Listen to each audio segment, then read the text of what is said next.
film ou voir une série que encore de me plonger dans des phrases. Alors, du coup, c'est intéressant parce que dans les questions que je voulais vous poser, justement, il y avait quels sont les auteurs que vous lisez en ce moment, est-ce que vous avez des coups de cœur et est-ce que c'est une influence sur votre écriture? Donc je pense que la réponse, vous venez de la donner.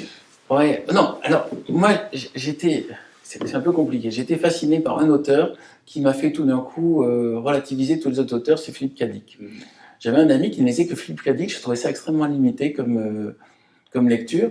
Et puis du coup, j'ai quand même voulu voir comment on pouvait être mono-auteur. Et je suis tombé en Dickery.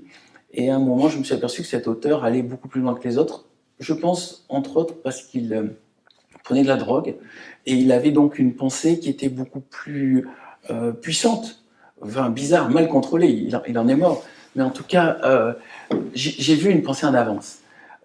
Après Philippe Cadic, je suis tombé dans le sentiment que tous les romans que je lisais, je voyais très bien comment ça allait évoluer, comment ça allait terminer, et qu'il n'innovait pas assez. Dit peut-être parce qu'il prenait la drogue, mais aussi peut-être parce qu'il était schizophrène, et pour moi l'auteur du futur.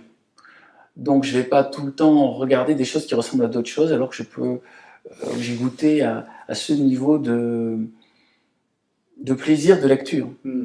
Il y a des moments, j'avais un tel plaisir à lire Philippe Cadic que j'arrêtais toute activité, je ne faisais que lire ça et je renonçais à tout.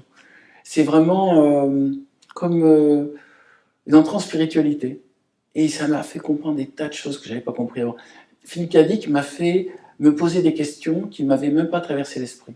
Dont une qui est, qu'est-ce qui me prouve que quelque chose est réel?